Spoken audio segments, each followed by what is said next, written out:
I'm Dr. Montserrat Andreys. Welcome to Hey Doc Podcast, a space where we chat, laugh, and share stories of Black, Indigenous, and POC healthcare providers. We inspire young folks to become doctors, deepen connection in our community, and dive into the complexities of our stories. This podcast is designed to be listened to, watched, liked, and shared. While you're listening, pop over to Instagram and TikTok to see photos, quotes, and these doctors busting a move. And don't forget to subscribe so you don't miss an episode, and please leave us a review. All right, let's get started. Luvjonez, kick us off with a beat.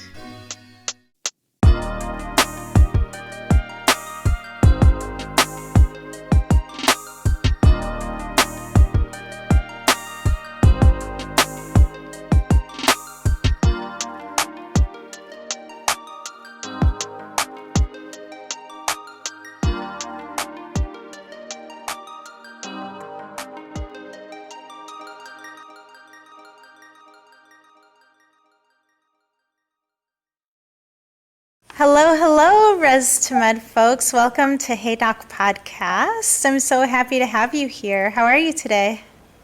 Hope we're doing great. Yeah. Thank you for having us. Yeah. Good morning. So I would love to start with all of your names. And if you feel comfortable, I would love to hear your name the way that your family would say it, and your name the way you say it when you're trying to be professional, and maybe introducing yourself to like your professors. Oh, that's a hard one for me. Okay, so my name is Tomoko, and I say Tomoko. People argue over my name a lot because there's like no emphasis on the O's, but apparently some people like to put emphasis. So that's a hard question for me. I feel like I say my own name wrong.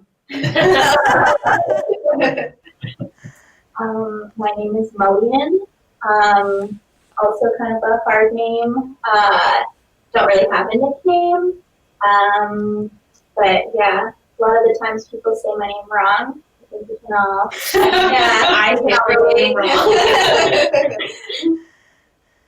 My name is Jasmine, and then my family usually just calls me Jazz.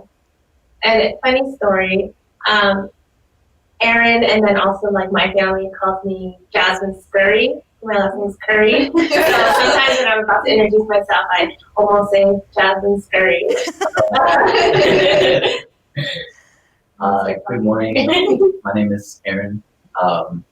Not very hard at all to say. I always tell people I have like the whitest name in America, Aaron Dean Thomas, so can't get it mixed up. Yeah. Aaron Smith, yeah. And what are your pronouns? I use she, her pronouns. I use he, him. She, her. She, her. Great. And I would love to hear where your families are from, and maybe some of your intersections, like whatever you're comfortable sharing, sexuality, gender, hobbies, abilities, things like that. Superpowers. My family's from Rez2, Arizona, which is on the Navajo Nation. I go by female, and I don't know what to say. I don't think I really have hobbies. I like to work, and I'm a nerd who likes school. I only know study. I attempt to study. I'm not very great at it. My family and I are from Indian Island, Maine, which is the Penobscot Reservation. I'm female, and for hobbies, I'm also pretty boring. I was a swimmer. I swam for my university, so I guess I like to stay active, keeps me from going too crazy, hitting the books.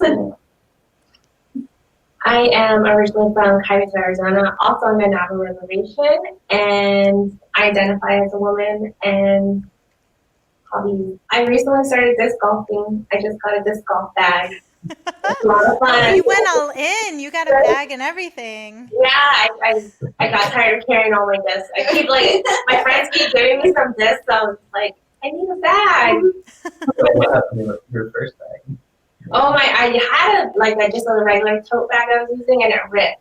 So Oh. I was like, I need a disc golf bag, an official bag. Finally got a bag after like the discs were hanging out of the lip. Gosh, what was it? Let's get too into this. Oh, okay. Yeah, I'm male, originally from the Navajo Nation as well, from a little town called Mini Farms in Arizona. As far as hobbies, I like to do like photography. I actually really enjoy disc golf too, to Tomoko's disdain. Yeah, so like outdoor stuff, hiking, things like that. Yeah, that's awesome. So how did you all meet?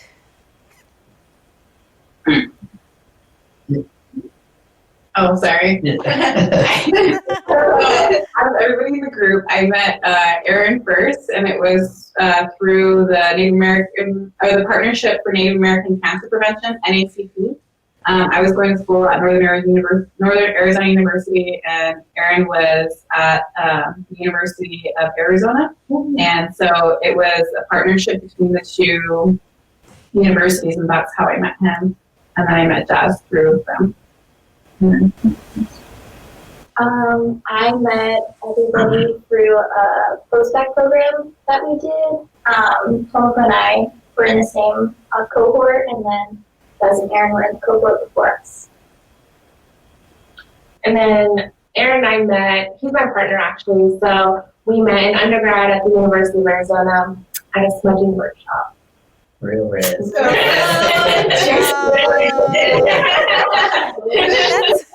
That's so romantic. Yeah, you start off blessing each other. From there, I guess.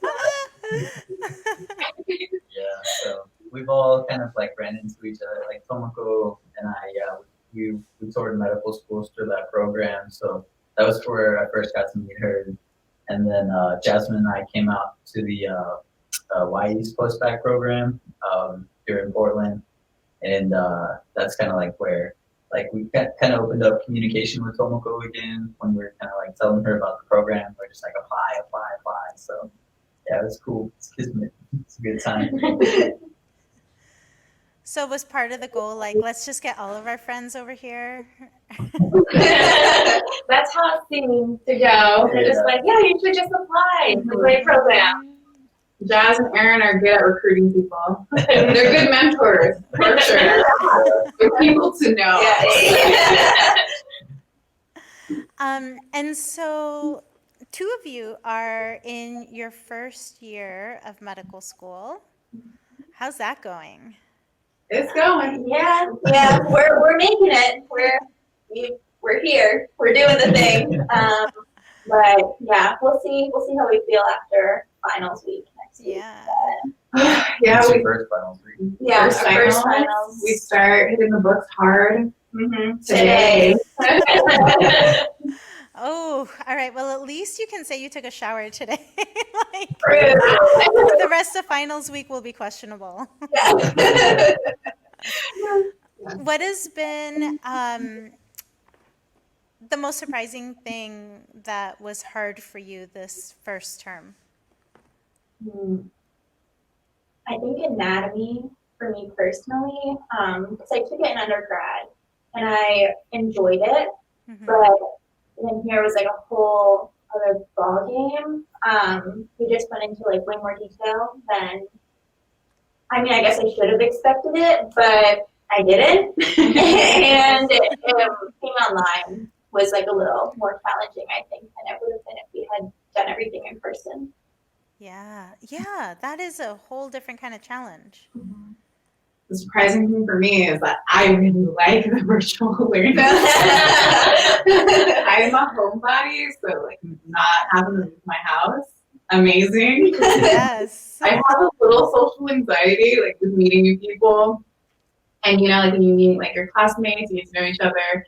But I always like get work up in my head. I'm like, don't be too weird. And now like we communicate with our classmates like on Discord or through social media, and I feel comfortable with that because you're kind of like hands off, and you can send memes and gifts, and it kind of makes things a little bit more simple.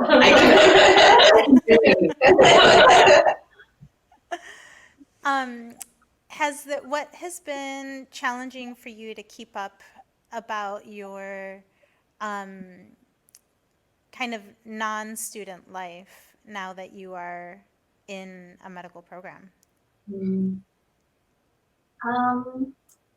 For me, I think I feel kind of guilty taking breaks, whether I want to go to the gym or not. But I don't know. They harped on us about making sure that we stay mentally healthy. So I guess that makes me feel a little bit better, but there's always more that you can study and there's always more that you can do. So I think that is kind of a little bit challenging when I want to take a break, and the balance between studying and like taking care of myself. I'm sorry, can you repeat the question? Yeah. What has been challenging for you to keep kind of from your non-student academic self in your first term? I don't know.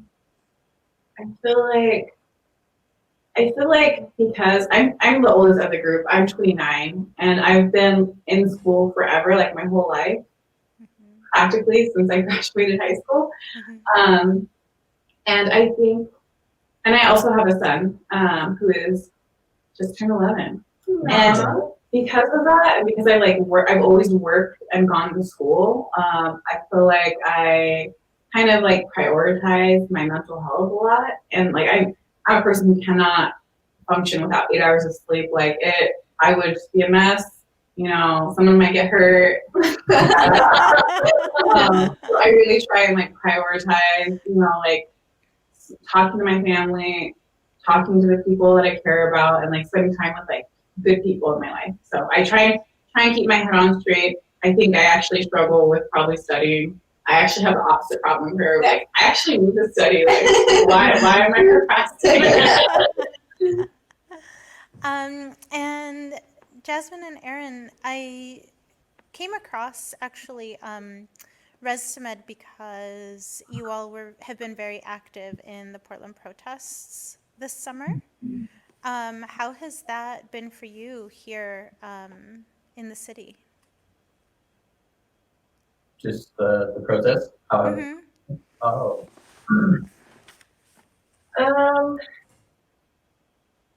Oh, yeah, sure. Yeah, so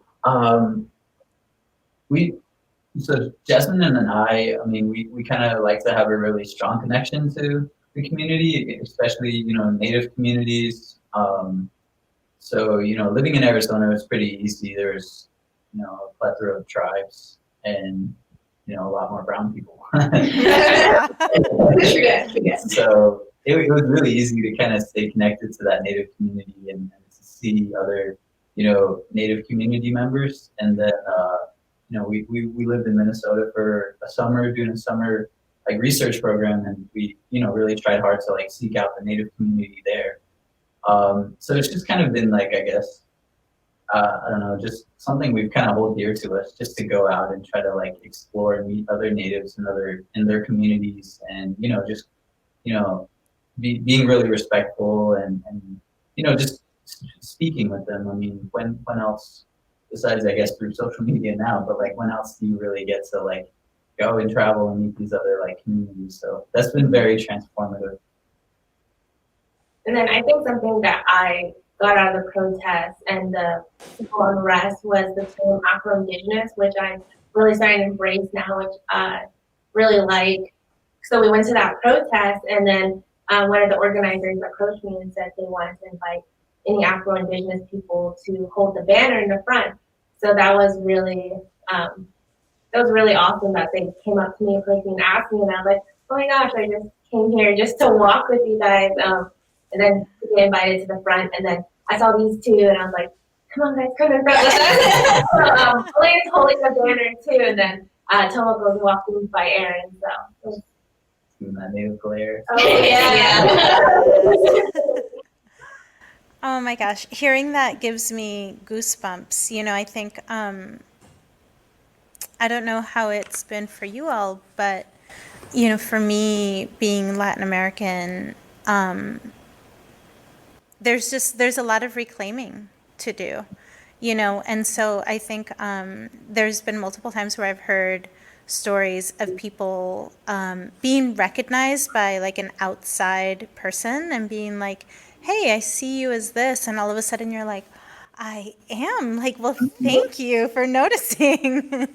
You know, and it kind of like allows us to inhabit ourselves even like a little bit fuller, you know, in these different situations. The protests in Portland have been really powerful in that way. I think they're really kind of reaching out to a lot of people. That was definitely like a new term that I learned about here, and I never heard that before. And I was like, that I just feel like that describes me so well, because I am half Navajo and half Black. So. Yeah. And so I'm curious, how early on did you all realize that you wanted to become doctors? I think for me, it came when my grandfather suffered a stroke, and then he was in rehabilitation, and my mom and I visited him. And they said I'm pretty sure they said like he wasn't going to walk again. So, but when I got there, he was walking, he was working with a physical therapist. And then I was like, wow, like you made so much progress. So I actually wanted to go to physical therapy school for a long time.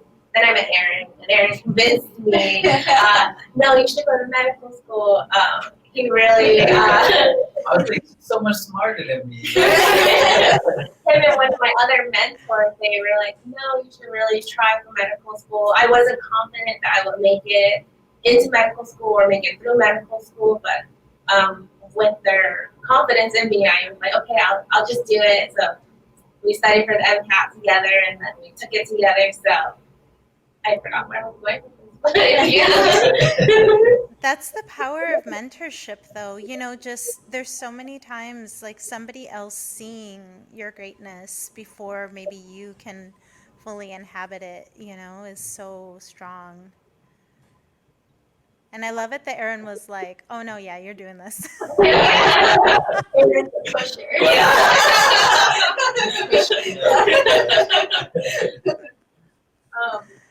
Yeah, I kind of have like a similar story to Jazz. My grandfather was really the one who kind of believed in me and pushed me to kind of find that passion in medicine. When I was growing up, I didn't really know what I wanted to be when I was younger, and my grandfather would always say, no, you're going to be a doctor. And he saw that future for me. And then he ended up being diagnosed with Alzheimer's, and that's what he ultimately passed away from.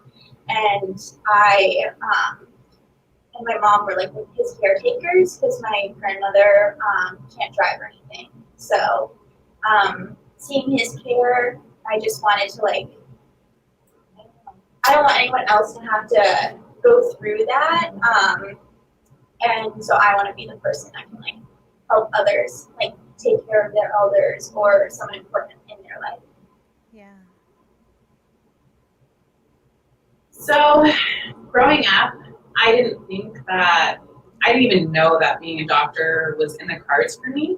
I was always good at school, and I thought, maybe I'll, do something math-based, physicist, maybe, just thinking out of the box, but, I never actually really saw anything really too much for myself. I just knew I would go to college because school, I'm a nerd, and that was expected of me from my family.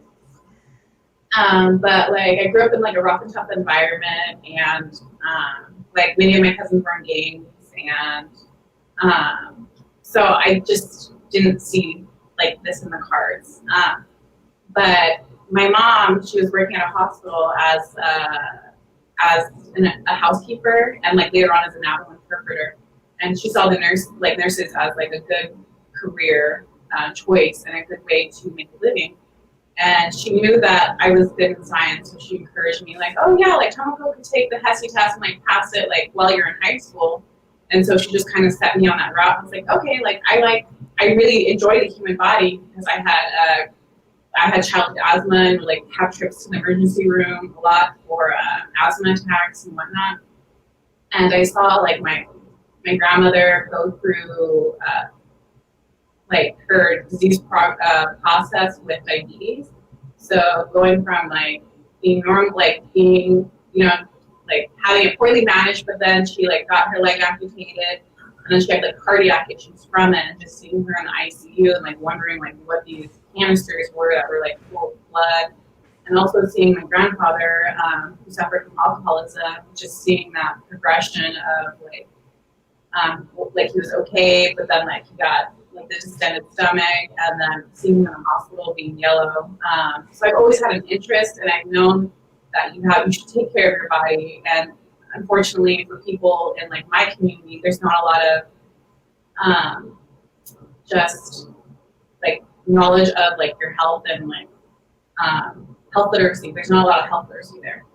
And so I started my journey as a certified nursing assistant, a CNA, working at the hospital, and just seeing like I lived in a border town, so like borders the reservation. So we had a lot of Native Americans going there, and unfortunately, the views in that small town weren't that great of Native Americans. There's a small transient population of Native Americans who unfortunately suffer from alcoholism, and which is, I'm going to say it's a side effect of colonialism. Absolutely. And just seeing that and like seeing the views and people, like they try and be cognizant.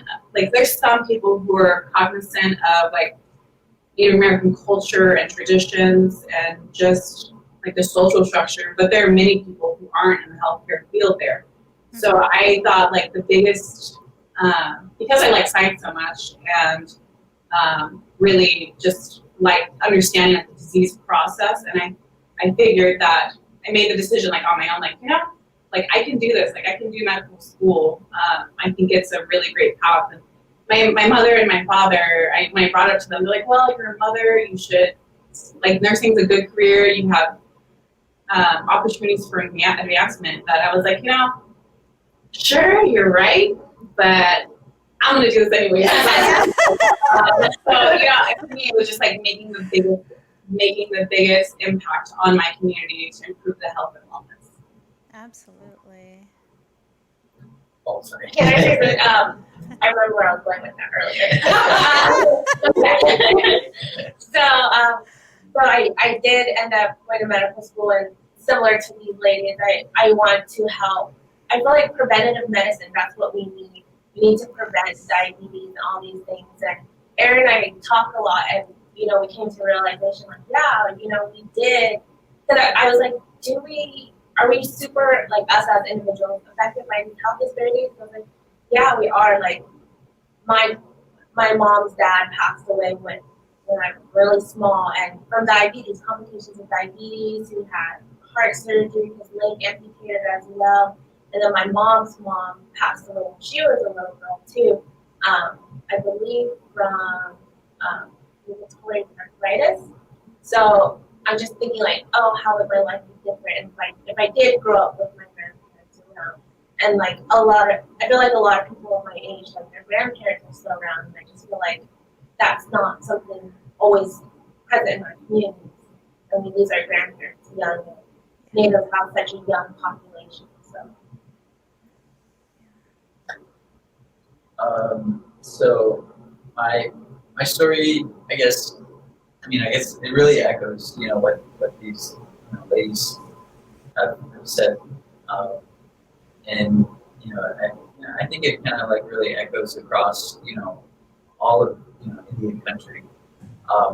Natives kind of grow up kind of seeing a lot of these health disparities, and a lot of times, like, we don't even know how affected we are by the, by these events that happen in our lives. Just even in terms of, speaking generally, like, we experience death at higher rates, especially when we're younger. You know, there is a lot of alcoholism. There is a lot of, unfortunately, like Tomoko was saying, alcoholism is an effect of colonialism. And you go to a lot of these native communities, and they're very resource poor in terms of healthcare, in terms of mental health resources and things like that. A lot of times, natives don't just drink just to drink, and because they want to have fun and party and stuff. They're, a lot of times they're really dealing with some, deep stuff, and unfortunately, they don't have the resources to try to, correct these things, and Or the culture, yeah, exactly. Like there's so much missing in terms of culture and language, and that's like at the core of us. That's our identity. So when you kind of remove these things, you're left with people that are kind of really lost and trying to navigate in this whole new world. So what contact happened like less than 500 years ago, and it's been on this continent for 10,000 plus years. So that's like such a tiny percent of time that we are living in this kind of like new world right now. So I'm like super proud of these ladies right here. Just like getting through everything that natives have to deal with, but then also like pursuing education and kind of like putting their foot down and saying like we want to change this. And natives have the largest number of alcohol abstinence as well. So that's a statistic that a lot of people don't know. Yeah. It's really, I know for me, when I saw the statistics with COVID, and I went to school in Albuquerque in New Mexico. I went to UNM. And so I had a lot of my friends that are there kind of sounding the alarms before it was making national headlines, that the reservations were being hit really, really hard, and there was a lot of mutual aid that was happening to try to help, and a lot of doctors that were flying in, to try to turn things around. And then the news started coming out, and Hispanic populations, Latinx populations were so hard hit, and the Black population was so hard hit, and it just really demonstrates like how interconnected we all are. But to see the statistics on these marginalized communities being so affected, immediately I was like, of course, one more thing, where we're disproportionately feeling the effects of this disease. I was like, well, add this to the list because it just doesn't seem to, the song seems to stay the same. It's really frustrating. With everything that I'm hearing from you all, then are you considering working directly with Native populations, or are you wanting to go back home when you're done? Have you gotten that far in your thinking? Yeah, I definitely want to return home. I want to work with my community. I'm really looking at primary care right now, just again for that preventative aspect, and also because whenever I go home, now my family's like, "What does this mean?" So I feel like I'm already helping out in that aspect and helping them just with their health overall and encouraging healthy living. So definitely my goal is to go back home, and also right now I try to like volunteer with tribal communities out here while I'm here. So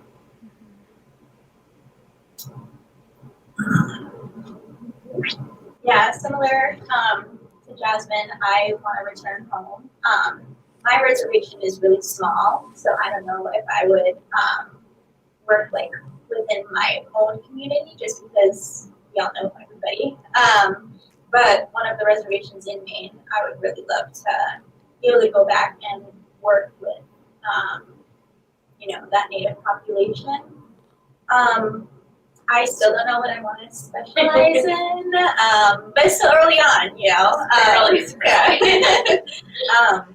but I was thinking maybe a more specialized career course, just because me personally, like my family wasn't able to have access to specialized care. We had to take my grandfather to Boston, which is like a 4-hour drive, every 2 weeks when he was sick. So I would like to bring that option to my people. So I do want to return home and work on the res. However, I kind of see that a bit later in my career. I want to go like back and forth because I've lived in the city and I've lived on the res. And I want to learn as much as I can to kind of bring that back. And there's also a big urban Native population too, and I want to serve them as well. So it's just like a little bit of back and forth. You can do so much, like with the career and like moving around. Family medicine seems cool. I commend people who can do that, and I think people should work on like what their strengths are. For me, I don't think I would be like the best doctor I could be if I was a primary care doc. Like originally I was thinking OB-GYN, but I saw movies in OB-GYN, I'm like, there's no way I could do that. I'm going to be more the anesthesia route, and as far as like community engagement for my med school career and beyond, I really enjoy talking with the youth and doing youth outreach, and that's kind of like why like we started this. Like we all have a reason. For me, it's like I want to like do that youth outreach and like let them know that they can be here. Yes. So. When through your undergrad and now in medical school, have there been any Native instructors or faculty?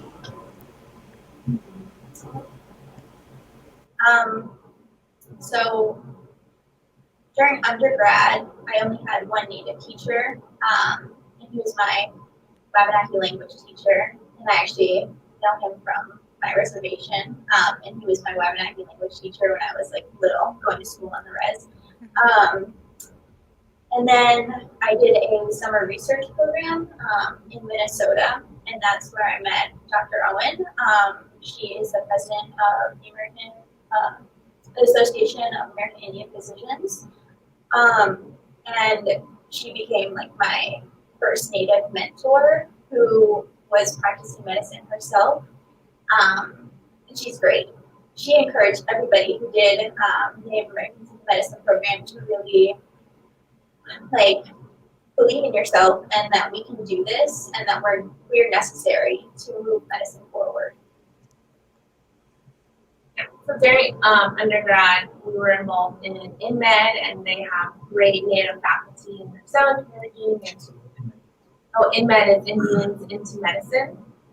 It's a great program, and they helped support us as we were applying. They had health advisors. They have great Native faculty who are still so supportive. They're like my friends on Facebook. They like all our pictures. And then whenever we go home, they're always like, hey, let's go get lunch. And they're the best. They're like MTs at school. Like you could go to them for anything. And then during undergrad is when I met my first Native doctor.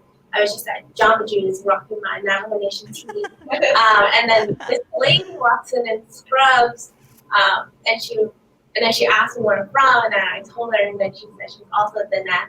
And then I thought she was so cool. She's like, yeah, I'm just here real quick, waiting to deliver a baby. And I'm like, oh my God, you're so cool. Really similar experiences to Jasmine since we went to the same university. Really got to know that Arizona InMed group. So those are, so I'm giving a shout out to, gosh, I think I'm blanking on camera, but Agnes is one of them, Josie's another, and then Dr. Albert's already. So yeah, super, super helpful. They always, really try to support us any way we can. They're always bringing us food, making sure we were fed. Always having potlucks, and it was great. And they were just always there, nonstop supporting us. Like no matter what hiccup we might have been running into, they were just like, you guys got it. They never had a doubt in their mind. So it was great to have that support system around. And I think that's kind of like what kind of like really solidified like Jazz and I's like, wanting to seek out like a community and try to build that community. Yeah, food fuels the revolution. Food is love. Yes. Weight in my heart.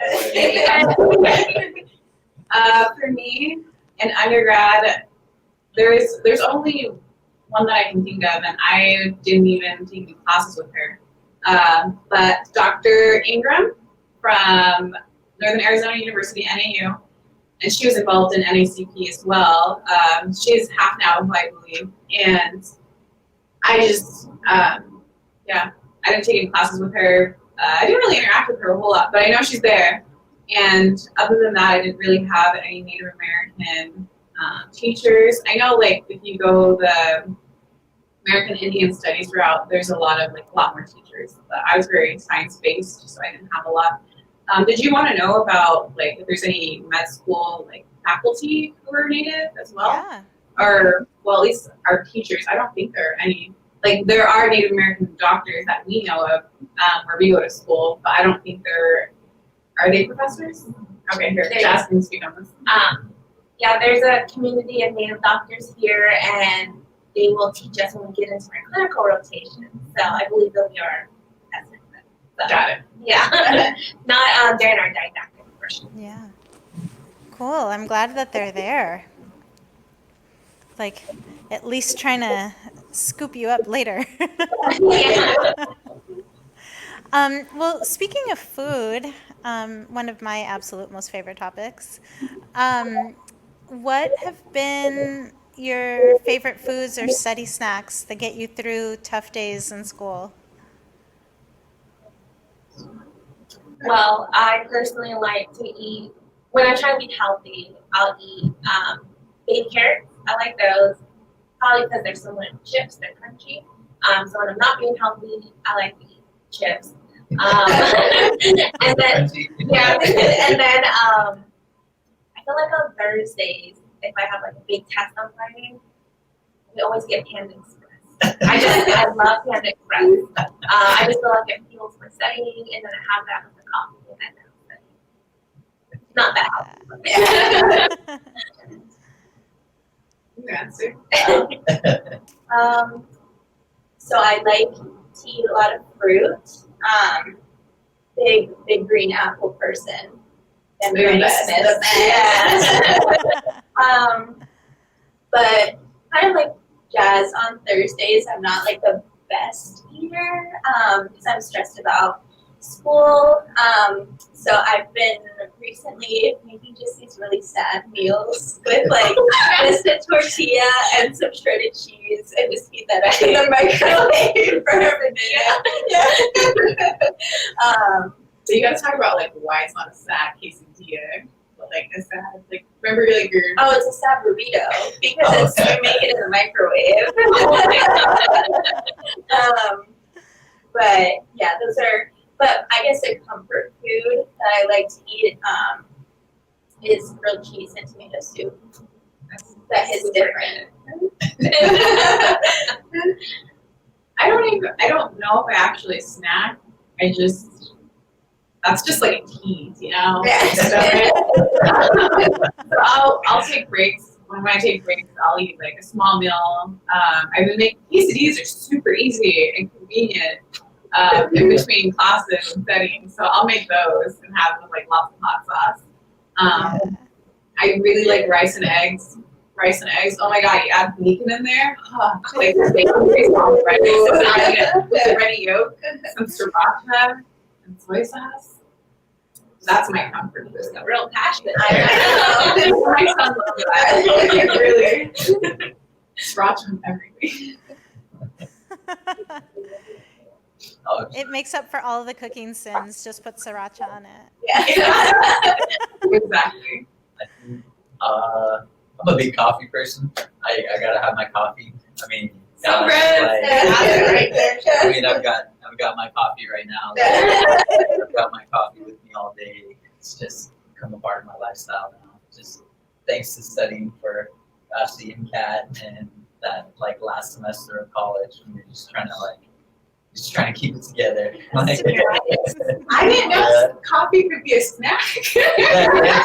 it's my snack. Yeah, I don't really need it, but. And you're hot Cheetos. Oh yeah, I have a guilty pleasure. Yeah, so I really like not the hot Cheetos, but those hot fries, the smooth ones. Yeah. Like those are really good. No, not Oh, Hot Cheeto Cheetos brand. is too much. Yeah. I don't know about you, but coffee staying. Those are tasty. Yeah, leave it to your partner to be like, you eat the hot Cheetos. Oh, sorry, one second. Actually, so in one of our YouTube vlogs, I think it's the first one, Jazz was showing off like what we got from the grocery store, and I grabbed a little pint of ice cream, and then like she made it a point in the video. She's like, "This is what it is. Like this is what we grabbed." And she's like, "That's not mine." I was like, "Okay, thanks." Everyone knows what it is. She's all like, Yeah. do your families ever send you any care packages? My wonderful cousin, she tried to send me some mutton, but I think she was trying to overnight ship it. It's an overnight ship. So when it got here, it was spoiled, which was so sad because we were Aw. going to. But yeah, my mom sends me stuff all the time, even if I don't need it. She's like, I got you this. And like, yeah, she sends us she sent us a bunch of baby wipes sometimes. She's like, for your car. Yeah, my family is super supportive, and his mom is sending us some traditional food stuff right now, so I need to get it. My mom also sends me care packages. I'm expecting one pretty soon, actually. Yeah, just like, it's always something I forgot at home. It's always that. I'm like looking for it in my apartment, and I'm like, oh no, it's My back. mom sent me my one sock I left at her house. Just that one. She's supposed to go to the post office. But yeah, and my aunts will send me things too. Shout out to my great aunt, aunt, grandma, and Paloan. They're real ones. They'll send me conditioner. They'll send me the things you really need. Don't need to go to the store to sleep. Yeah. I don't get care packages, but they send me their love. Yes. Like, yeah, everybody is like kind of busy with their own things, so I don't mind at all. Yeah. They send me memes. That's all. Memes are like study snacks for me. Yeah. I like that. I like that. When you need a palate cleanser, you're like, you need to laugh at something real dumb, I'll be looking through my phone, I'm like, Kermit, great, what's this one? What's next? What about our thumbnail? That one frog. Oh, Okay. Yeah. Okay. Is there anything in your traditional medicines that you're hoping to maybe see if there's an allopathic response to, or if you can find out like why or how it works through like this other lens, right? Because you're kind of code switching a little bit. Are there any things like that you have come into school kind of hoping to try to understand? Herbal medicine, I know my family's still big on like herbal medicine. I don't think I necessarily want to like scientifically prove that it works, but something that I am super excited for is, I know in New Mexico there's a program where they're trying to reintroduce like traditional birthing styles. So, and there's like a conference they have, and I really, really want to get involved in that, especially if I do end up going into OB-GYN. That would be great to like reintroduce our practices like that. Yeah. I can't think of like an herb specifically, and just out of respect for the people from my tribe, I wouldn't like try to pursue something like that because there's all different types of opinions. But what I would like to eventually do is try to include more of the mental aspect into medicine and much more like holistic care, taking care of the mind, body, and even just as importantly, taking care of the spirit. Just because as natives we're real spiritual.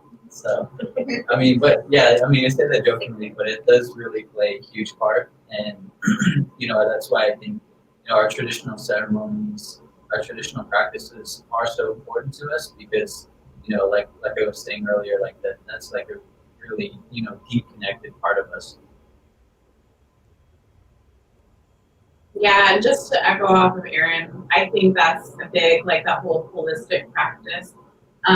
Many of my grandparents were medicine people too, and I grew up like seeing that, and it does play like such a big role in our like spirituality and just healing and all of that. And the same thing with like the herbs, like wouldn't want to pursue that scientifically because there are a lot of opinions and we want to be respectful of that. And not only that, I think a lot of the knowledge is dying off with the old people, either because like they have no one to share it with, or because they don't want to share it. And with the changing climate too, some of those herbs aren't around anymore. I know my mom would tell me all the time, like, oh, there would be like these like wild vegetables and onions and things that we would pick, and they were like everywhere. But now it's different because of climate change. Yeah. That's pretty much. I would just be echoing what everyone else said, specifically like the. I'm just echoed anyway. Just like bringing back, I guess not bringing back, but really making sure to incorporate like that knowledge into my practice of like mind, body, spirit. And I think it's important for us too that we know, or at least can understand that each tribe has its own practices, and that we can understand like why they would do that in order to like heal themselves, which I think like physicians who aren't like culturally aware don't get that, and they think that what they're doing is like harming themselves. But That's a big thing.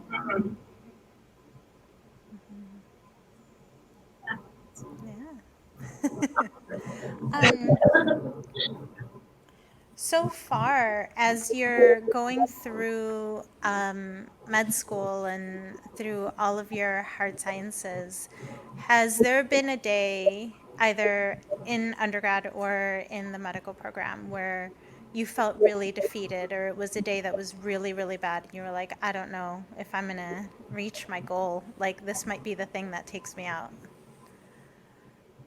This block. Last week. Last week. Yeah, we had a block. It was our neurology block, and I found it very, very difficult. And I just had a really hard time with it. But I had a very hard time last week. I had finals last week. But I just talked to my mom. I talked to Aaron, and my mom actually, she was super supportive, and I was really doubting myself. I was like, I can't get through this block. Can I continue on in medical school? But she went ahead and like called one of my grandfathers, and she had a prayer done for me, and she was just so supportive. And then she kept calling me every couple hours after that.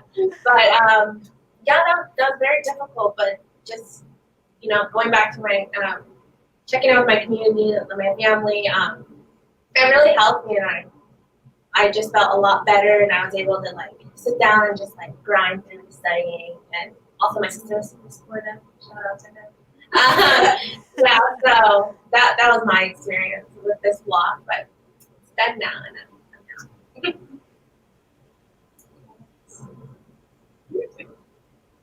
I don't know, honestly. Oh, okay.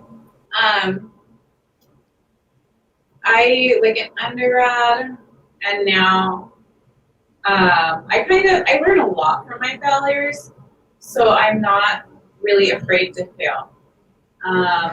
And I know that you can't be the best at everything, so I kind of take it as it comes. And I'm very stubborn, so if I set my sights on a goal, I'm like, okay, I might stumble a little, but I'm gonna do it. Like, yeah, like, you know, you take those hits as they come. So I don't think there has been a moment where it's like, I can't do this. It's just like, I have to question, like, do I want to do this still? And yeah, just kind of go with the flow and know that, you know, like, you're not going to be the best at everything, but to really like, put yourself forward and apply yourself. Yeah, I'm maybe like the opposite of Tomoko. I am afraid to fail. I'm so afraid to fail, and I think that is what keeps me going. If I really don't understand the topic, and I'm like, oh my God, we have a test over this tomorrow, like I'll burn the midnight oil, just trying to cram everything into my brain because I am just like terrified to fail, which is probably not the healthiest. But I'm like, I feel validated. But yeah, so I'm not really sure. Like if I haven't hit that point yet where I'm questioning why I wanted to go into medical school. I feel like there's definitely going to be a point that's coming. But I worked so hard to get here. I worked way too hard to get here to let anything stop me. Motivation. Yeah.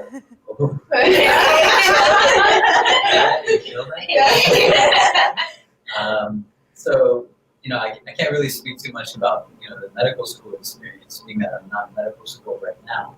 But, gosh, you know, when you asked that question, I thought back to, like, the last semester of college. And I just needed to, like, pack in a few extra classes because they're only offered in the spring. And so I ended up having, like, 17, 20 units, I can't even remember. And then on top of that, like, Jasmine and I, we were in a group called the American Indian Indigenous Health Alliance. So we were leadership on that. So we were kind of like having to like take care of that or little like organization as well as, you know, do our science heavy classes and try to finish out our last semester of school. And I was working on like senior thesis. So I was in the lab like all afternoons, classes in the morning, lab all afternoons. And then when we would get out, Jasmine and I would like go to the health science library and we would just be like, gotta study for the MCAT because we were taking the MCAT like two weeks after we graduated, something like that. Oh my God. But oh gosh, there was times then just like what the heck am I doing? Like, why am I like sitting in this library like till 11:30 at night and just like what am I putting myself through? But you know, exactly like what Maliyan said, like, you know, we work too hard to like try to turn around now. I mean, we can't give up at this point. And I mean, and like unfortunately, like natives, for lack of a better word, you know, even in 2020, we still have to continue to be, you know, pioneers in the science and, you know, in the STEM fields. So, you know, I feel like we kind of have a lot of that, you know, riding on our shoulders, and it can be a lot of pressure sometimes. But you know, I think it's also very like empowering. It's a powerful experience to know that, you know, we have the ability to change the future generations from here. You know, so that just kind of like continues to fuel myself, and I'm sure like I don't know how you guys feel about that, but yeah, like it's just that thought of like, you know, what did my ancestors go through, and it's like to get me to this point, and it's like there's so many doors open for us now. So like, why not, you know, go for it? Sorry, did you want to say? Oh no. Okay. I just want to say that Jasmine and Aaron post on social media a lot of like them being in the library, in the gym, lifting heavy, and like him like just like posting things about his research. And I'm like, man, it's an inspiration. I want to be like him when I grow up. Yeah, I know when I was in undergrad, I remember there was one day I was in the library, and it was one of those weekends where like you didn't change clothes, you just camped out. There was like intermittent, napping and a little bit of food, and it was just like you making out with your books. And I remember looking out, and there was some people that were like playing on campus. There was like balls getting thrown around and people running around and like laughing. And I remember being like, this university experience can be that? Like, there can be running around and laughter in the sunshine? Like, it felt like so far away from what I was living, at the time. I was just like, oh my God, we're definitely having two very different university experiences right now. We were different majors. Yeah. Business.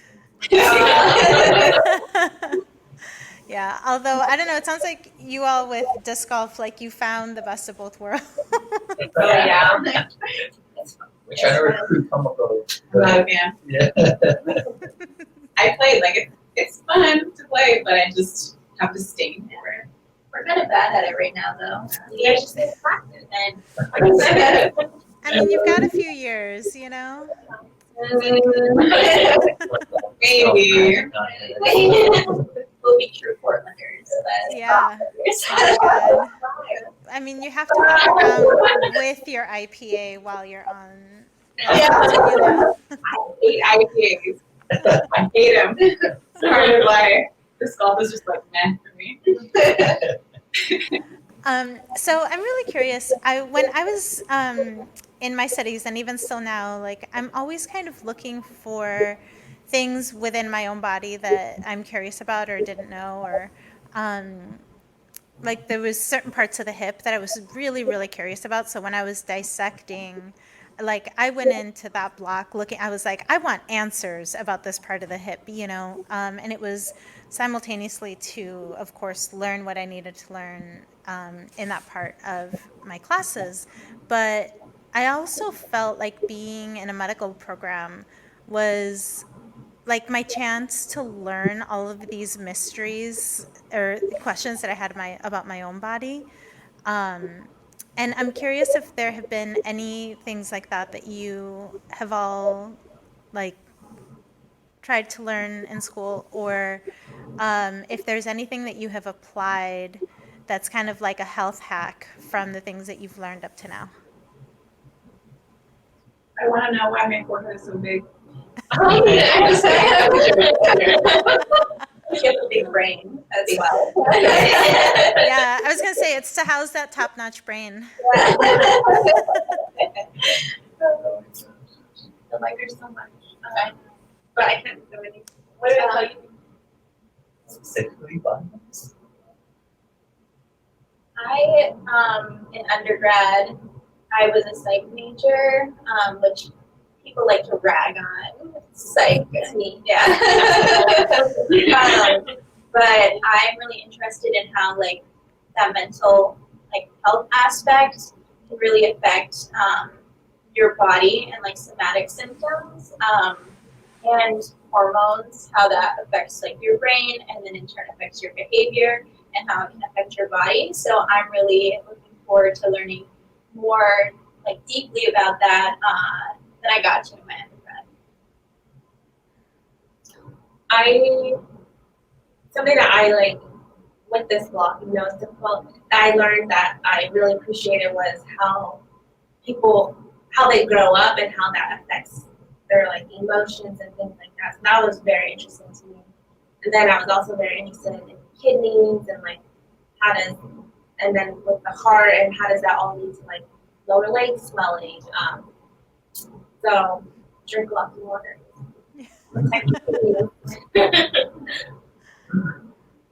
I actually got really interested in kind of, I guess, disease pathways, just kind of growing up with, family members that did, suffer from diabetes, uncontrolled diabetes, unfortunately, just because of, lack of communication with their, primary care doctor, or they didn't fully understand, what was happening with them. So like at a really young age, like when I was in high school, I already started having family members just coming to me and asking me, like, Aaron, what does this mean? Aaron, what does this mean when this happens? Why do I feel this way, Aaron? And I'm just like, I don't know. Like, I don't know. But for some reason or another, they thought I just like knew everything there was to know about the body. Mm-hmm. But that kind of like placed that responsibility on me. So like, I want to know more now. That's like one of the big reasons I studied biochemistry in college. So, really on that molecular level, how are these disease pathways, affecting and working on people?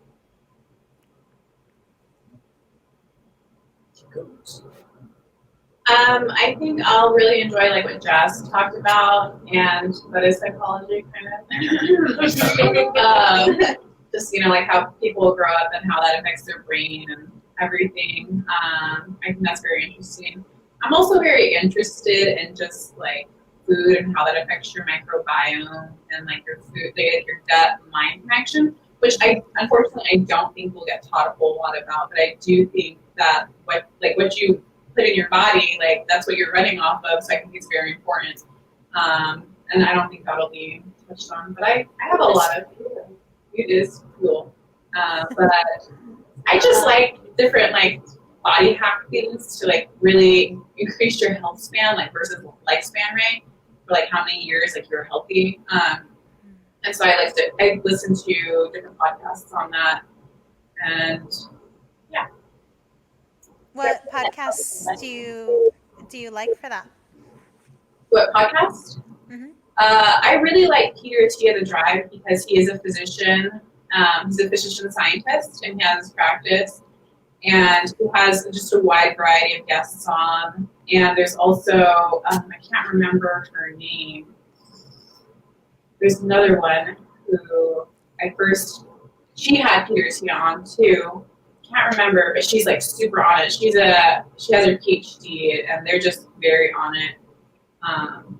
When I remember, I'll let you know. But yeah, podcasts are great.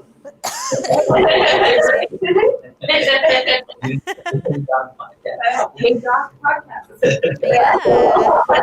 Oh, duh. I know for me, like one of the things, I'm a dancer and I have horrible stage fright. And, one of the things I would always get all dressed up and be in costume and be ready to go. And I would be like, I have to pee. Like, it needs to happen right now, and so there are like all these costumes. And so when I was in school and I learned that there are hormones on the bladder that are receptors to adrenaline, and that's why when you are having stage fright, you have to you get the sensation of needing to urinate. I felt so validated. I was like, I knew it. It's just like, this made my, very expensive school tab all worth it. Validated in this moment. We just learned about the innervation of the bladder, so that's very interesting that you bring that up. Yeah, someone asked a question about that actually in class. They asked why you feel like you need to pee when you're like how you said, like when your adrenaline is going. Yeah. And actually our professor was like, I'll need to look that up because like the innervations of your nerves don't really like explain that reason. Yeah. And it's hormones. The brain. It all comes back to hormones. Yeah, it was fun. I remember also being kind of averse to learning peripheral nervous system. I was like, okay, this is important. And then finally, when I really started learning about the body, I was like, okay, it's kind of like one of the singular most important things I should learn. Like, maybe this is going to make it onto the main plate instead of...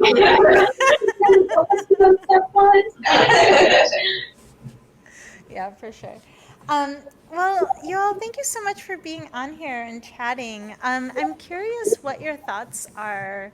Like, how can we get more young Black, Indigenous, and POC folks interested in pursuing healthcare?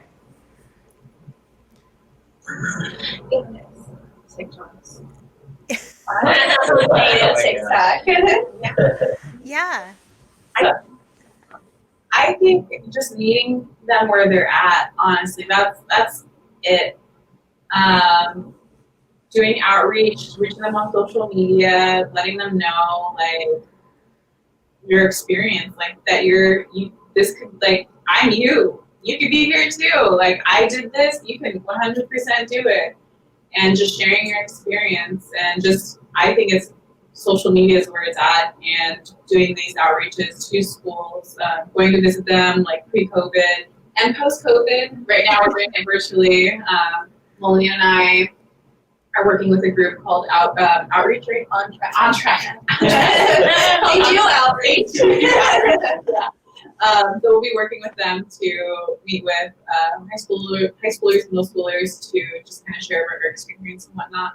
And that's how I think we can really like get in their heads. And I also, in undergrad, I taught with a high school summer program, and we taught, there's like different, they want to like give them the college experience, and I was a supplementary instructor for the biology and bioscience portion, and they also have like English and math, but you know, like the stuff that doesn't really matter, it's not that great. I made it my singular mission to instill like the science bug in people, and I know I got through to one, at least one. Yes. So that makes me super happy. I think definitely everything that Tomoko said, 100%, and just sharing our experience and resources that we utilized ourselves. Because me personally, I had no idea how to get into medicine. I knew that I wanted to do it, especially like in undergrad, but the steps necessary and when to start, how to get into research, just all of that was a mystery to me, and I felt like I was doing it all on my own. So I think us sharing like our stories and what we utilized can help others like in their journey. I totally agree. Like representation. I did the same program that they're doing on Track, and I introduced myself as Navajo, and then afterwards, I'm like, oh my gosh. And then she told me like her tribe, and I was like, oh my god, this is so cool. And then I agree, like sharing our resources. Like there's so many scholarships out there, and all you have to do is apply and just get like one good personal statement down. And then, yeah. So, and then I feel like, yeah, sharing the resources in med helps so much with that for me personally. So I think really like, you know, Rez2Med's founding was really kind of based off of, you know, the question that you just asked, how can we get more, you know, Indigenous, excuse me, how can we get more Indigenous people into healthcare? So that was kind of like something that, you know, Jasmine and I, like, we kind of always like talk back and forth about this all the time. Like, we'll just have like long discussions about it randomly. Like, that's our fun, I guess. But we kind of just came to the conclusion, like, you know, seeing is believing. Like, you know, just showing and highlighting these, you know, three, you know, really resilient, strong Indigenous women in medicine. Like, what better way can we, you know, show people that they can do it too? I mean, you know, like literally from reservations, going to schools near or on the reservation. I mean, everything has been the same. Just showing them that, like, you know, we came exactly where you came from. We've had, you know, all the same similar experiences, and we were able to do it, so you can do it too. That's just like so powerful, like, and just, you know, using this platform as a means to like educate. You know, there's so much like lost history when it comes to Native Americans. I personally, I mean, maybe I'm biased, but I just feel like we just don't get enough credit, and just at least in terms of, you know, contributions to the modern world. There's so many negative stereotypes and, you know, weird thoughts about natives that we were just, you know, heathen and, you know, all the words that were used against us. But it's like, no, like they you know, there were civilizations here. There were millions of people living here. There were social structures. There were, you know, different ideologies, different ways of living, sustainable ways of living. And through this education, being able to tell people like, gosh, like, people think of like potatoes, they think of Ireland, they think of tomatoes, they think of Italy, but it's like, no, all these plants are from the Americas, cultivated by, these native scientists. That's what they were. They were scientists, the first genetic engineers, maybe the first genetic engineers.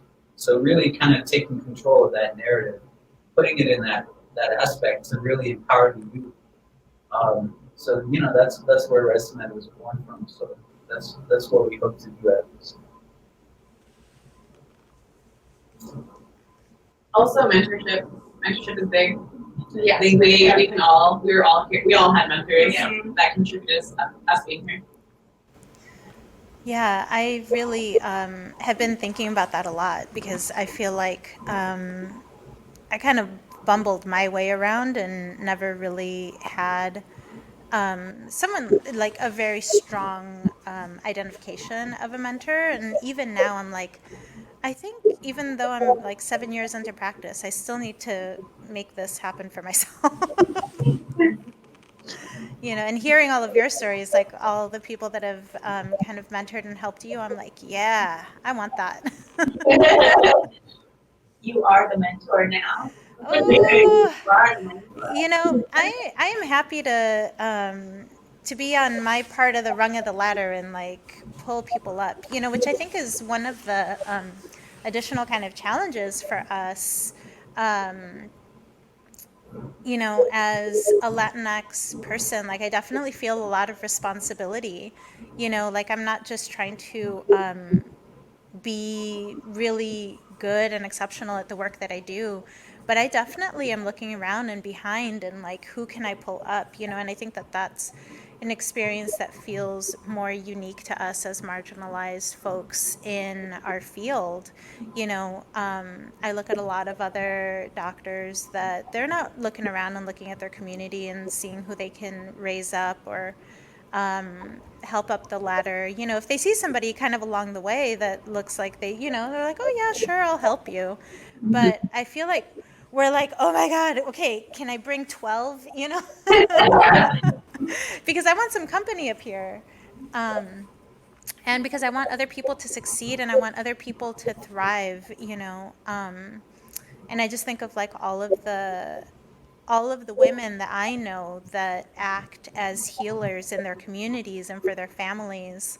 And I'm like, all of them have had the intelligence and capacity to go into healthcare themselves, but they instead stayed in a more like folkloric role, which is also great. Like there's actually nothing wrong with that. But I can recognize, I think it's more that I recognize that they had what is necessary to have been in schools where their gifts could have been nurtured in a different way, but yeah, it's like, if I put my backpack together, like how many carabiners can I put on it and like go up the ladder with a bunch of folks? I like that. All right, well, we're wrapping up, but I have a couple of quick fire questions for you. Are you ready? Oh yeah. Bring it on. All right, what brings you joy? Ooh. Okay. Running. Music. Food. Like running, hiking. Yeah. What would you still like to learn in life that's not medically related? I would like to become fluent in my native language. I also would like to become a Knobsat speaker. We don't really have a lot of them anymore. And then also, I'm really interested in how the universe works, like astrophysics. I don't know. Yeah. Simulation. Yeah, learn a few languages for sure. Great, like astrophysics. Yeah, it's great. Awesome physics. What do I want to learn? I want to learn how to cook Japanese food. Like I'm multi-ethnic, so Navajo, Black, Japanese. But I think Japanese food is just like the best, the world. So I would like to learn that. Gosh, I think really kind of getting more into like motivational speaking. That would be really cool. Empowering. And then even maybe just like kind of mess around and writing. I guess Jazz is always like, you need to write a book. But I'm like, but yeah, something like that. But I don't enjoy writing. So I have to see about that. Well, yeah. Oh, go ahead. Oh, I was gonna say, I don't know if writers enjoy writing. I think a lot of them are like Stephen King was like hopped up on like tobacco and like what else? Oh, sorry, I'm just kidding. For legal reasons. Good advice you get. Tobacco. And I guess that kind of started to answer the next question, which is, if you weren't going into medicine, what else would you have done? I think I would have been an academic advisor, just because I was inspired by it, and then I like helping other students. I really liked English in high school, so even though I think we can all agree we all don't really like writing, I was thinking of maybe going into writing, but I need to work on my creativity first.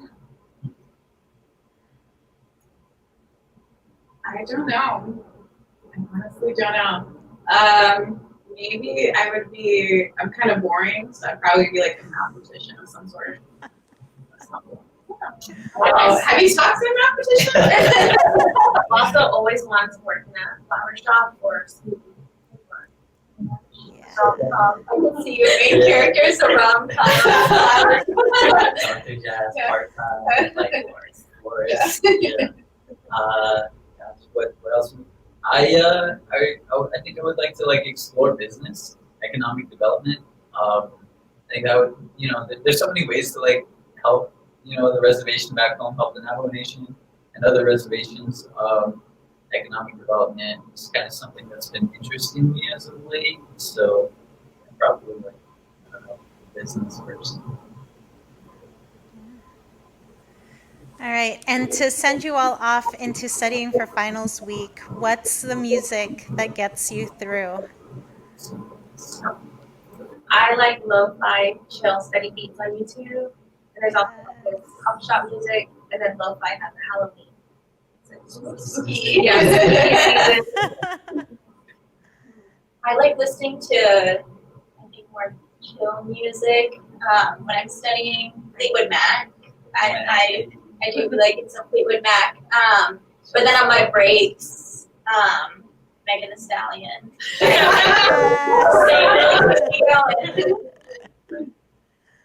I haven't been listening to a lot of music lately, but when I do, I listen to like the soundtracks of movies, primarily Disney movies. Also, I just want to share, because when I got my master's, you write your thesis, and just to get me through writing and get me pumped up, it's gonna be really funny. I listened to a lot of like Rough Riders and DMX. Yes.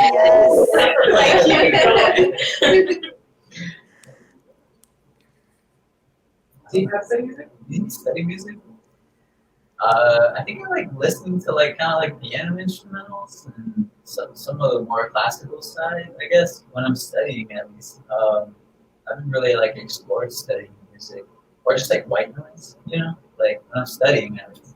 But outside of studying, I listen to like all different types of stuff.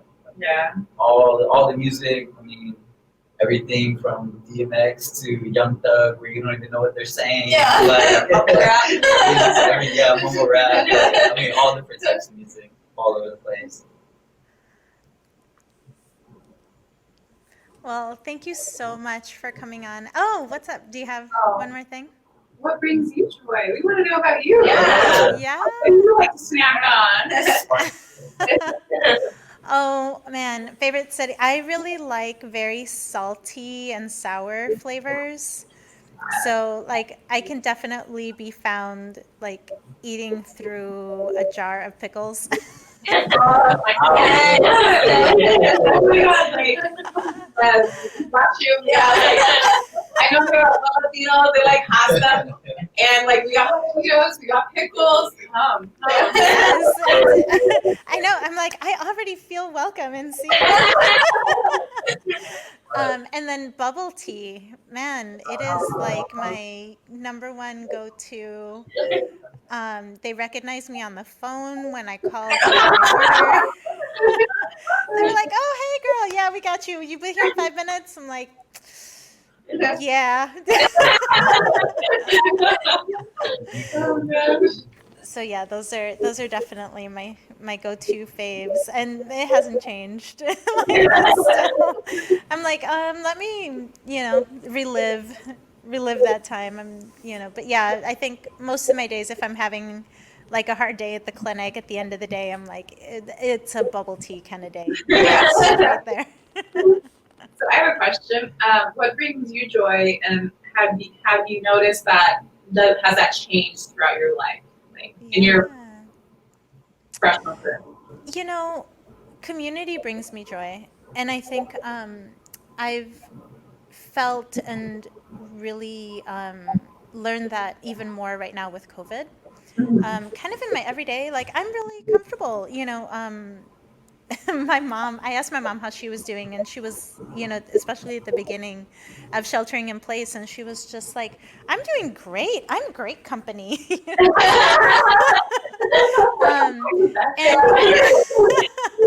And and I thought, yeah, I'm doing really pretty good. Like I have so much to do. I keep myself very busy. And then I would see a friend out in the world. And I remember like the first time, we'd been sheltering in place for about a month, and I saw a really good friend of mine, and I had my mask on, and I started tearing up, and I was just like, oh, I'm not okay. Like I really need community and the people that I love, and live performance. Yeah. I will never, I mean, I attended a lot of live performance in my life because it's a huge part of what I do. But oh my gosh, the next time I can be in like a crowd of people and just like cheering on some dance or music or something, that's gonna be, I think I'm gonna need a moment. I'm gonna be like in the corner, just like, give me a minute. But yeah, just like family or, chosen family, loved ones, and live performance bring me joy. Family's real big with natives too. Oh, yeah. Call my mom. My mom today, and I hadn't talked to her because I was studying, and she had some stories. Holy, I was like, Mom, I gotta go. Like, I love you, but Yeah, definitely how my mom is, and then I love my sister, so she gets talks to me. Give me love. Yeah. Yeah, and I think also with there's a lot of different ways that like society treats you once you become a professional. And I think one of the things I also really value is being able to go home to the people that don't care that I'm a doctor. Oh yeah. They're like, "You're a doctor? Oh yeah, but do you remember when you tripped over your shoelace that day?"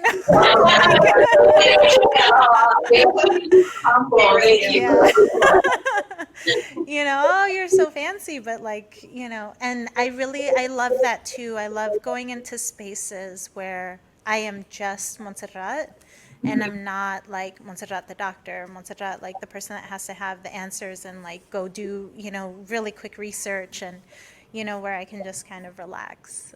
That's also really, really nice. Because I love it.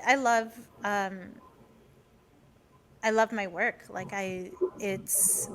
But it takes a lot, after being in the clinic all day. Like, I'll often be home researching, like, what are the things that I can do for my patients, outside of what I thought of in the moment.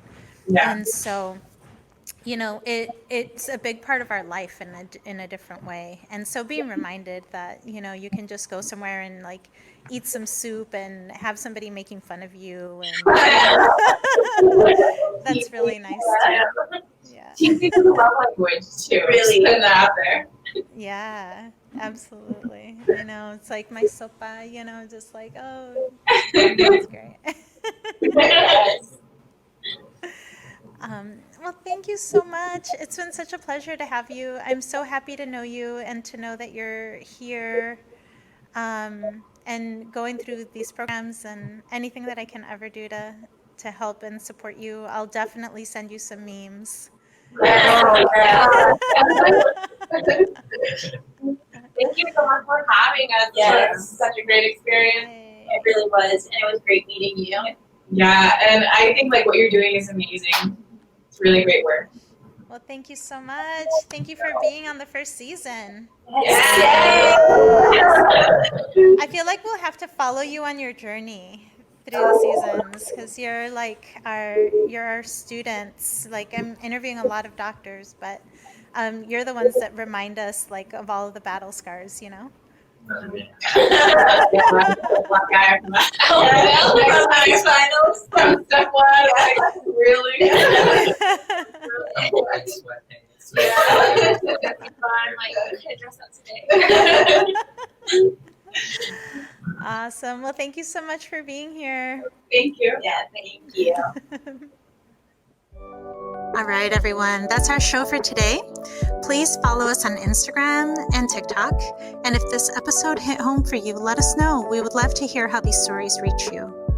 Hey Doc Podcast is recorded at the Portland Center Stage digital streaming studio with the AV engineering, logo design, website, theme music, and editing all done by the incomparable Jonas Angelette and invaluable technical savvy of Katie Wen and Greg Lee.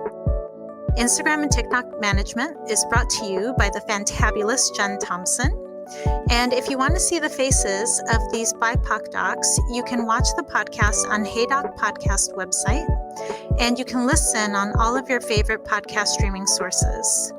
Check out our fun posts of your favorite BIPOC docs on the Instagram page and watch them bust a move on TikTok. Thank you for every listen, share, like, and emoji. I am super grateful to all of you that tune in to listen, and to all the wonderful docs that come share their stories. See you next time, friends.